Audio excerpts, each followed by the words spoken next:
Welcome to 80/20 Estate Planning, the show that explains smart ways to get the most from your estate and planning team, with your host, Al Gibbons. In this 13-week series, Mr. Gibbons and his guests will be discussing a multitude of critical and helpful topics, including his own 80/20 process. Feel free to call in with your questions, 621-WALE or 1-877-621-WALE. Now, 80/20 Estate Planning with Al Gibbons.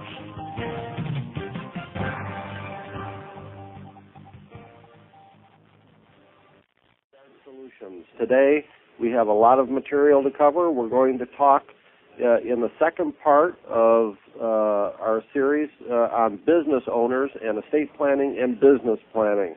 I have two wonderful guests with me today. The first, back for a second visit, is Brian Titus. Brian is Vice President in the Advanced Marketing Department of Phoenix Home Life in Hartford, where he provides tax and legal support to many of the top life insurance professionals in the industry.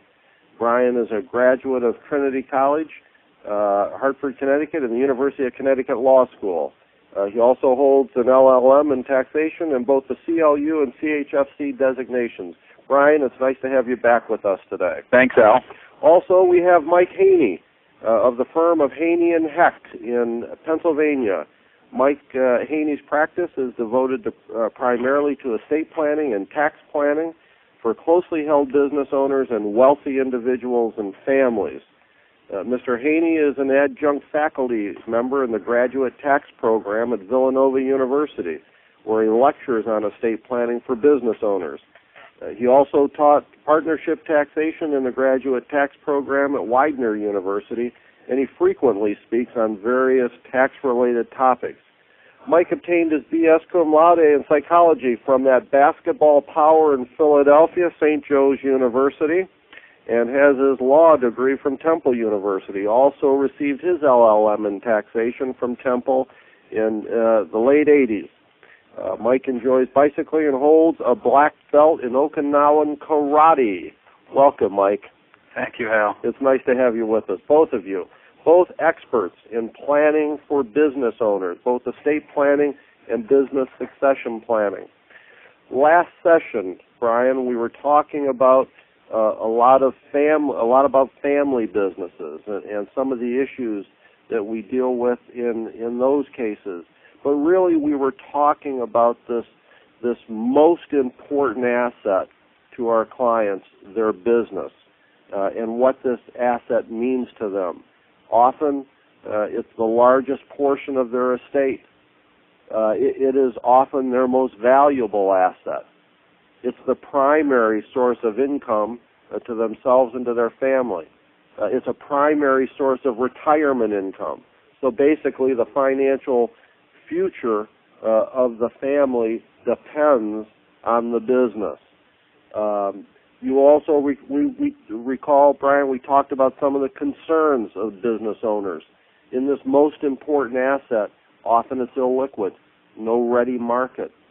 At least today and in the past, we've had significant estate tax liability associated with this illiquid asset. And I would presume that we're going to still face issues in the future on that. We'll talk about that a little bit later in the program. And again, we talked about how it's the support of the family and really is the source of income. So what I'd like to talk about today is I'd like to talk about some answers to some key questions for business owners. And Mike and Brian, as you both know, Howard White really does some great things in the financial service industry in terms of some questions and giving us ways to think about some things.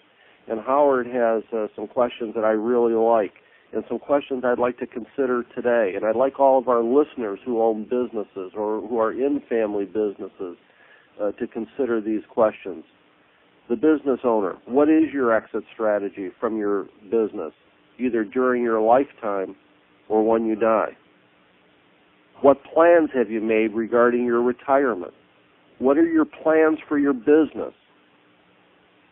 More importantly, what plans have been put in writing regarding the transfer of ownership, control, and management of your business? Who will run your business when you're no longer involved? If you had died last week, who would be running your business now? What plans have been made to ensure that your spouse has an adequate income in the event of death? To what extent will your children be involved in your business? What steps have you taken to ensure that your children are treated fairly in terms of dividing your estate? What have you done to ensure that your business can repay loans and have adequate working capital in the event of your death? How will the estate taxes and related costs be paid without forcing the sale or liquidation of the business? And maybe finally, how much do you think your business is worth? How did you arrive at that number? What impact would your exit have on the business? Brian and Mike, these are important questions. Mike, how do you deal with some of these questions in your practice? You counsel business owners every day. Are these the important questions? Those are all the important questions, Al. It's interesting. Many business owners will come in, and one of the things that all estate planners have to do is get a sense of what the assets in the estate are and what the value of those assets are. And the business typically is the most valuable asset in the estate.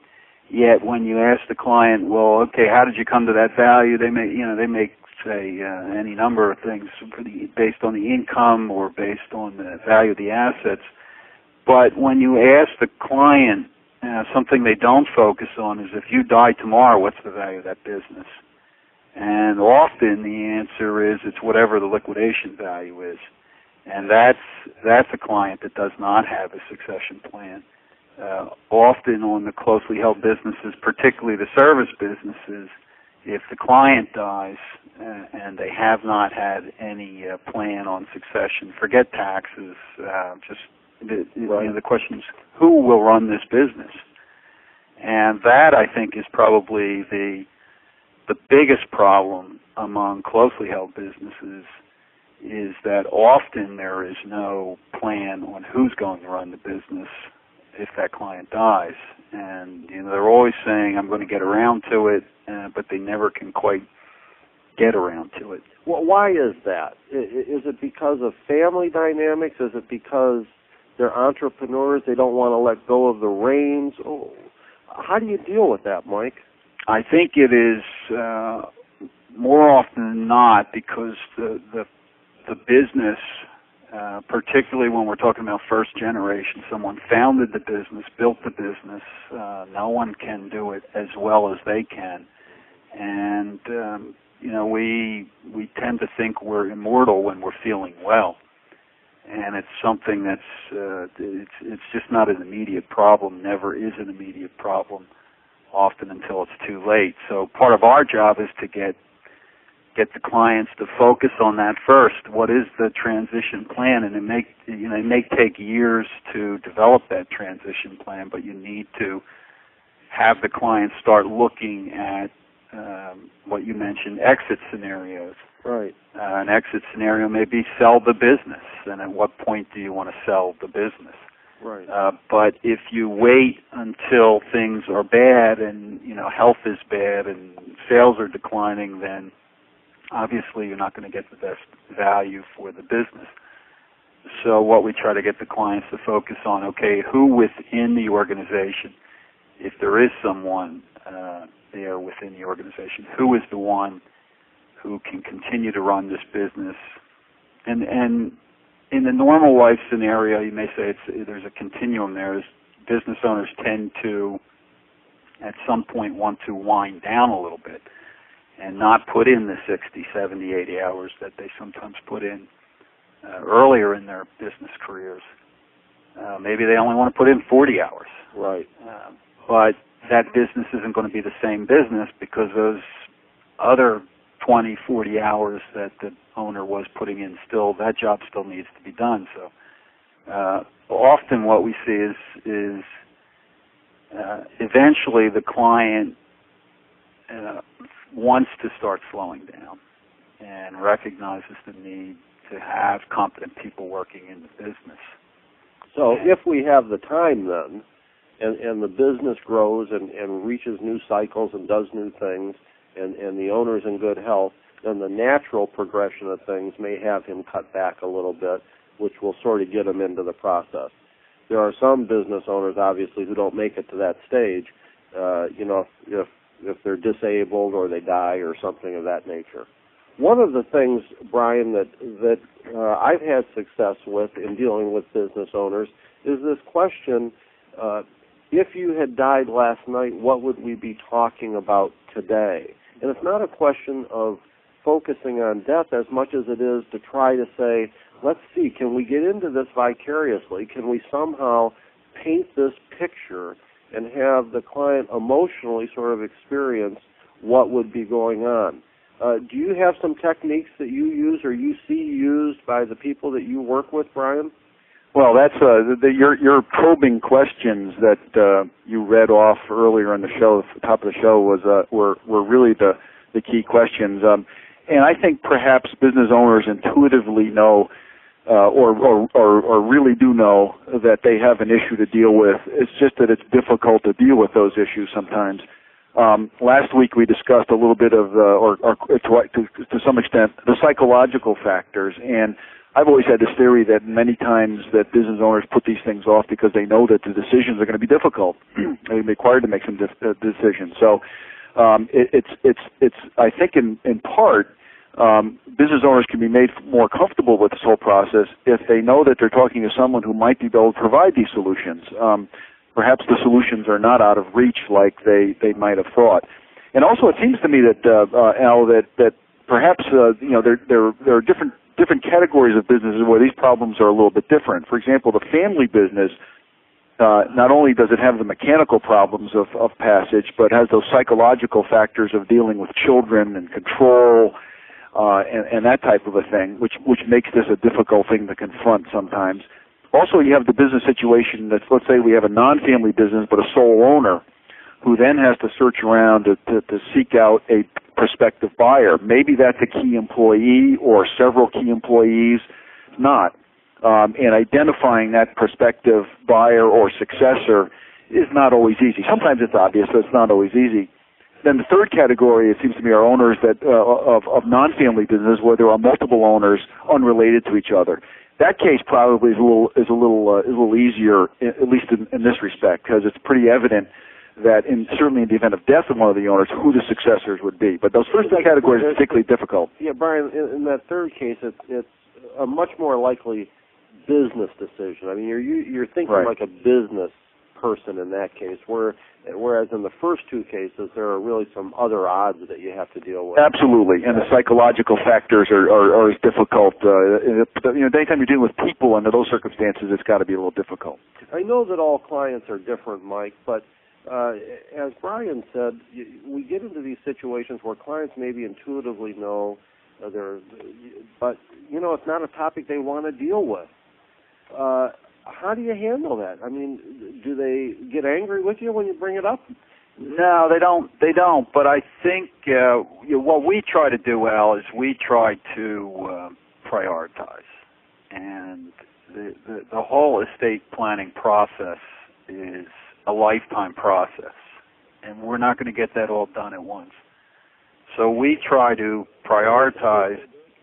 Excuse me?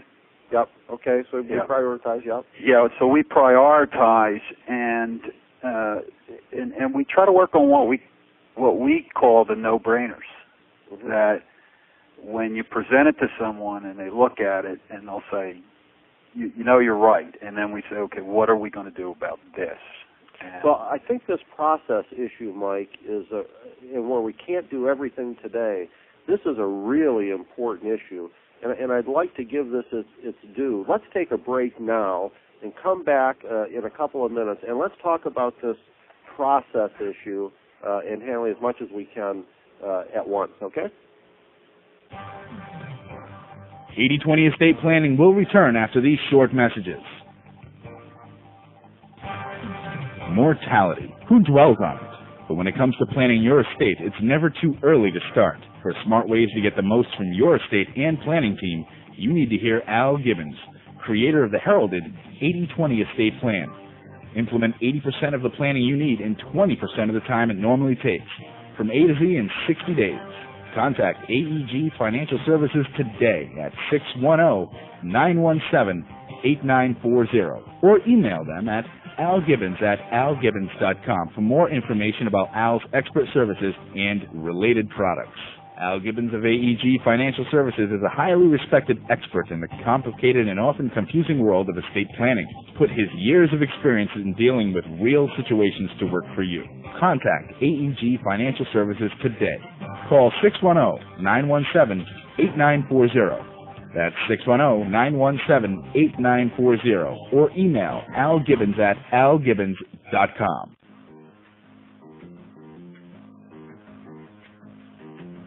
Information Methods Incorporated would like to help your business, not-for-profit, or government organization better manage and implement technology solutions. IMI's expertise has been developed with over 20 years' experience in all areas of technology, ranging from mainframe computers to desktops to handheld personal devices. IMI's international consulting activity also includes an events management practice, working with most of all the larger trade shows, associations, and conferences. With a 100% success rate, IMI can provide a competitive edge for you and your company. So call IMI toll-free today at 1-877-2000-IMI to find out more about the management consulting and systems integration services they offer. IMI combines their information technology expertise and knowledge of management methodologies to provide organizations with fast and effective solutions to reduce costs and increase productivity. So call IMI toll-free today at 1-877-2000-IMI to find out more about the products and services they offer. Tune in to WALE every Saturday afternoon from 1 till 2 and join BJ, the Cyber DJ, on Cyber On America. Joe Chismerick, your host, will be discussing the Internet and its social ramifications. From doing business on the Internet to the dangers of the Internet, Joe and his great guests will discuss it all. So don't miss Cyber On America every Saturday afternoon from 1 o'clock till 2, right here on WALE Renaissance Radio. Today's money. It's not just who you are, it's what you're made of. It's not just having a name, it's making one. Not just being, but creating. In fact, 8 out of 10 today's millionaires aren't inheriting their money, they're earning it. That's not just evolution, that's revolution. And one company understands how money has changed, and that company is Phoenix. Call 1-888-456-3451 or visit us at phoenixwm.com, because money is not what it used to be.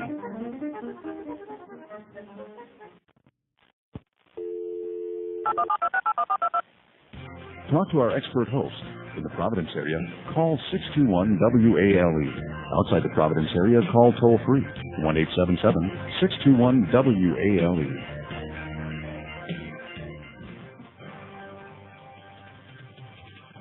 And now back to 80/20 Estate Planning. Here's your host, estate planning expert, Al Gibbons. Welcome back to business planning, business owners, succession, continuation, and so forth. My two guests, Brian Titus and Michael Haney, welcome back to you. During this segment, I'd like to pick up where we left off, Brian and Mike, and talk a little bit. Before the break, Mike was talking about this planning as being a lifetime process. But before we get to that, Brian, you had mentioned that perhaps the solutions that are recommended are not as scary or as complex as clients often sort of conjure up in their own minds.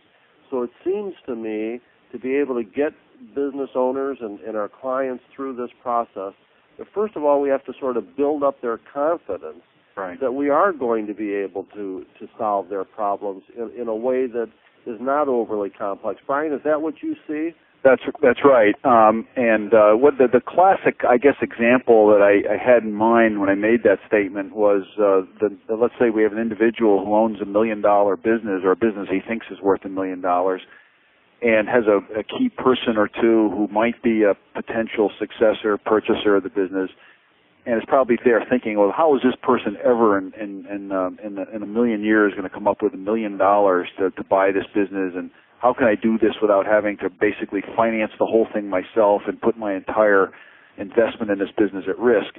And so, in some respects, that's a paralyzing thought. One that I don't even want to think There's no solution, and how do I do that? And then it may very well be that with the purchase of for example, a life insurance policy, if the individual is young enough and healthy enough, that the problem doesn't become $1 million problem, it becomes a $10,000 a year problem, or something like that. So that's kind of the notion of that. Perhaps the solutions are not as far out of reach, or should be as paralyzing as they sometimes appear to be. Okay, that's a good example too. And I would like to add, Mike, before we talk about this process that we go through over the lifetime of a business.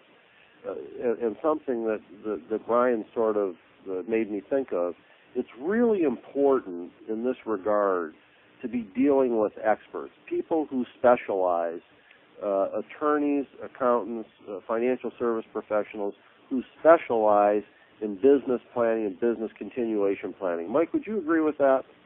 Definitely, Al. Definitely, I agree with that. And I don't want that to sound self-serving, but I don't think this is a general practice issue. This is very specialized, and as we said at the top of the show, this is the most important asset, and it is very complex. Well, for several reasons, I think, Al, is one, there's certain areas of the law, there's certain products that are involved that you need expertise in, but also is the experience of dealing with business owners. Mm-hmm. Because we learn as much from the business owners as they do, as they learn from us. And when you find something that works for one of your business owner clients, typically that also works for 20 other business owner clients. So because they share the same dilemma. Right, so not only do you have your years of experience and all the wisdom that you've accumulated, but you're constantly adding to that store of knowledge to help your clients. Right. And can lead them through the process in a much more effective and cost-efficient manner, I would think. And we can also introduce them to ideas that we've learned from others. Right. Who are experiencing similar circumstances. I think that's really a great point. I'm glad you brought that up, Mike. Mike, let's talk about this process. And you said we can't do it all at once. How do you do this with your clients? How do you sort of manage their expectations and lead them through this planning? Well, the first thing we do is we start out getting your basic information, financial information, family information, number of children, number of grandchildren, assets, how the assets are held. When we have all that information, then we have a meeting with the client. And the first question that we always ask the client is, what do you want to do with your business? When do you want to retire? What lifestyle do you want? And we try to take care first of the client during their lifetime, find out what they want for their lives, and then we move on to the next generation. So lifetime, we're talking about income, right? Income, retirement, security, lifestyle. Okay. Charitable objectives, if any, work objectives, retirement objectives. So some clients will work. You're working from the assumption, Mike, that this business is there to serve your clients first. That's right. We always work. We're worried about the client first. Okay. Forget about taxes. Forget about anything other than what the client's objectives are in life. And I think some clients make the mistake. They come in and they worry about taxes instead of worrying about what their lifetime goals are. Well, I'm glad you brought that up. Right from the very first show that we've done about 10 weeks ago, we talked about people at least being motivated to come seek advice because of tax issues, but finding when working with good advisors, that might be fourth or fifth or sixth down the list in reality. So you're telling me you have the same experience with clients. Right. And so once we've looked at those lifetime issues, then what? Well, and then after we have the lifetime issues, what we tell the clients is our mission is to accomplish those lifetime objectives. I had a house built a few years ago, and I went to the builder, and I didn't, the builder didn't tell me all the various building techniques that he was going to do. We told the builder what we wanted, and the builder comes back with a plan, and then you work from there, and you make adjustments to the plan. There are, I think, a typical estate planner response is, let's avoid estate tax by giving assets away. And in my experience, there are basically 3 points of resistance to doing that. Is one, I need the income, or I think I need the income, and that's both the same. I need perception is reality. Perception is reality. That's right. So we may need the security that that asset provides, and finally, I may need to control that asset or control my children. Mm-hmm. And so those are really what I call the 3 buts to estate planning. Clients says, that's a great idea, but I need the income. Yeah. Good points. I'd like to take a break here because we're right sort of at the heart of this now, and I'd like to come back and see how we plan for some of those things. And both of you have significant experience in that area. Let's talk about dealing with income security and control issues and how the business plan owner can still be motivated and enabled to take action to protect this asset for himself and his family in the future. Right after the break. 80/20 Estate Planning will return after these short messages. Mortality. Who dwells on it? But when it comes to planning your estate, it's never too early to start. For smart ways to get the most from your estate and planning team, you need to hear Al Gibbons, creator of the heralded 80/20 Estate Plan. Implement 80% of the planning you need in 20% of the time it normally takes. From A to Z in 60 days. Contact AEG Financial Services today at 610-917-8940 or email them at algibbons@algibbons.com for more information about Al's expert services and related products. Money. It's just not what it used to be. Among other things, it's younger. But new money and old money have at least one thing in common. Phoenix, a company that's been helping people manage wealth for nearly 150 years. Phoenix understands that making money and knowing what to do with it are 2 very different skills. Call 1-888-456-3451 or visit us at phoenixwm.com. We could bring harmony to your life, if not to your music. Tune in to your talk alternative every Monday from 10 to 11 a.m. for Only Winners with your host, John R. West. This informative and educational hour will increase your business success and customer satisfaction while learning system improvements and more effective management skills. But this show isn't just for the business savvy. John West has the tools to increase your productivity in all facets of your life. So be sure to tune in every Monday from 10 to 11 a.m. for Only Winners, right here on WALE.